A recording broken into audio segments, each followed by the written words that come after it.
लेकिन धीरे धीरे शराबी चुड़ैल की शराब की भूख बढ़ने लगी। अब वो रोज की 10 बोतल पीने लगी। एक गांव था मुजरापुर।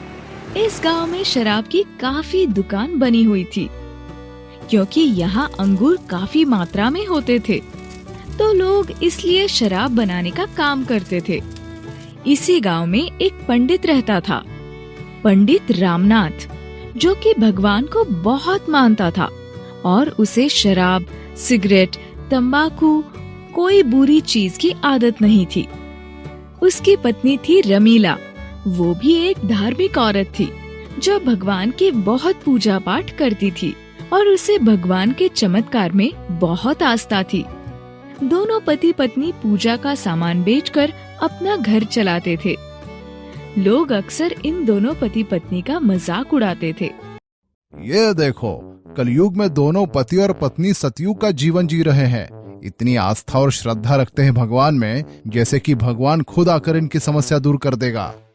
क्यों नहीं कालू भैया, अगर भगवान को सच्चे मन से याद करे तो वो हमारी तकलीफ जरूर दूर कर देता है।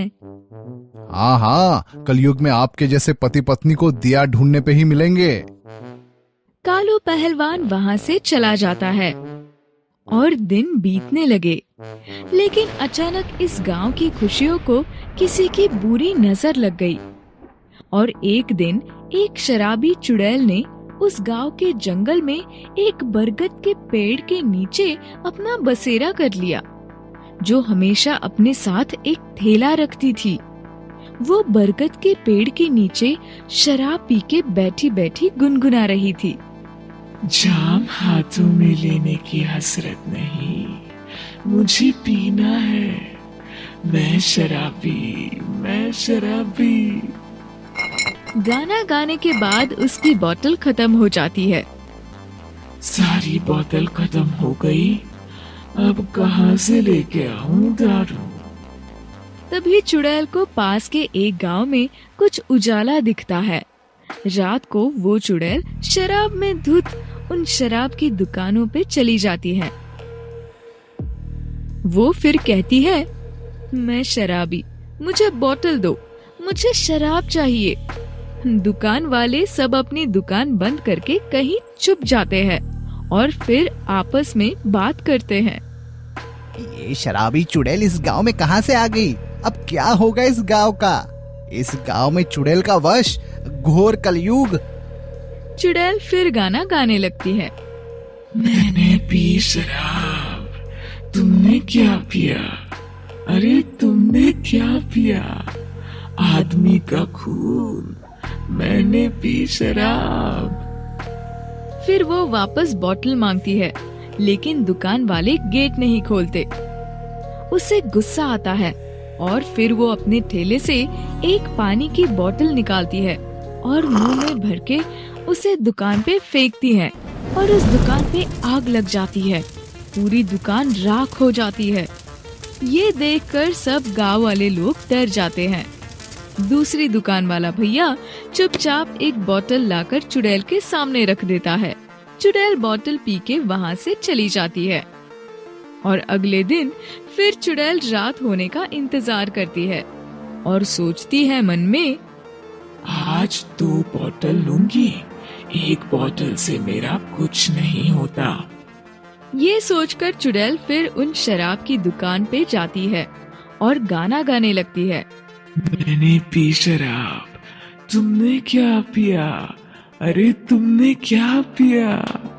आदमी का खून, मैंने पी शराब, बोतल दो। ये चुड़ैल तो रोज फ्री की शराब लेने आ जाती है, लेकिन नहीं देंगे तो ये हमारी दुकान भी जला देगी। डर के मारे दुकान वाले उसे 2 बोतल शराब दे देते हैं। यूं ही दिन बीतने लगे, लेकिन धीरे धीरे शराबी चुड़ैल की शराब की भूख बढ़ने लगी। अब वो रोज की 10 बोतल पीने लगी। बेचारे दुकान वाले उनको उस चुड़ैल को फ्री की 10 बोतल देने से भारी नुकसान सहन करना पड़ता था। एक दिन सारे दुकान वाले आपस में एक मीटिंग करते हैं पुराने मंदिर के वहाँ। हमें इस शराबी चुड़ैल से पीछा छुड़ाना पड़ेगा। लेकिन देखा नहीं, एक दिन शराब नहीं दी तो कैसे उस भोला की दुकान जला दी। तो क्या हम ये अत्याचार सहन करते रहेंगे? हमेशा ऐसे ही लूटते रहेंगे शराबी चुड़ैल से? तो कर भी क्या सकते हैं? क्यों ना हम उस सतयुग भगवान के भक्त पति और पत्नी से मदद ले, रामनाथ और रमीला से। शायद वो हमारी कुछ मदद कर सके। ये सोच के सब दुकान वाले दोनों पति और पत्नी के पास जाते हैं और सारी बात बताते हैं। लेकिन मैं इसमें क्या मदद करूं? इतने में कालू पहलवान आ जाता है। अरे क्यों नहीं कर सकते? तुम ही तो बोले थे कि अगर हम कोई तकलीफ में होते हैं तो भगवान हमारी समस्या दूर कर देते हैं। तो अब ये समस्या भी तो हम सबकी है। हाँ, सही कहा। भगवान है और वो हर तकलीफ को खत्म कर देते हैं। आज रात को जब चुड़ैल आएगी तो हम दोनों वहाँ आ जाएंगे। रात हो जाती है। रात को फिर वो चुड़ैल गाना गाती हुई आती है। जाम हाथों में लेने की हसरत नहीं, मुझे पीना है। मैं शराबी, मैं शराबी। उसे देखकर सब डर जाते हैं। इतने में वहाँ रामनाथ और उसकी पत्नी पहुँच जाते हैं। अरे ये क्या? आज सामने से मुझे शराब देने आए हो क्या? आज से मैं 25 बोतल लूंगी। लाओ मेरी बोतल, वरना अभी आग लगा दूंगी। हाँ, लगा देना आग। वैसे भी मरने के बाद तो चिता को आग ही देते हैं। लेकिन पहले ये बताओ, तुम्हारी आत्मा को मोक्ष क्यों नहीं मिला? मैंने पी शराब, तुमने क्या पिया? अरे तुमने क्या पिया? आदमी का खून। मैंने पी शराब। हाँ, तुम लोग पीते हो आदमियों के खून, मैं तो पीती हूँ शराब।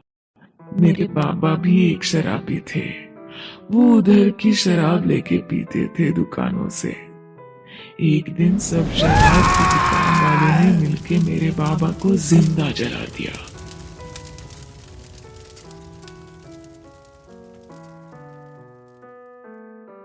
मेरे बाबा तो शराबी थे, लेकिन तुम सब लोग खूनी हो। खूनी, लोगों का खून पीते हो। हम मानते हैं तुम्हारे बाबा के साथ गलत हुआ। इस तरह तुम दूसरे दुकान वालों को उसकी सजा दोगी तो ये भी गलत है। हम तुझे ऐसा नहीं करने देंगे। तभी रमीला जोर जोर से भगवान के मंत्र पढ़ने लगती है। भूत पिशाच निकट नहीं आया, महावीर जब नाम सुनाया। और बाकी सब गांव वाले भी मंत्र पढ़ने लगते हैं भगवान के। बंद करो इसे, बंद करो, मेरे कान फट रहे हैं। बंद करो, मुझे तकलीफ हो रही है। लेकिन रमीला और सब गांव वाले बंद नहीं करते, बल्कि और जोर से मंत्र बोलने लगते हैं। बंद करो इसे। अच्छा, मैं जाती हूँ यहाँ से, कभी नहीं आऊंगी यहाँ। मुझे माफ कर दो। मान गया तुम्हारे भगवान को रमीला बहन। चुड़ैल वहाँ से चली जाती है हमेशा के लिए और पूरे गांव में फिर शांति हो जाती है।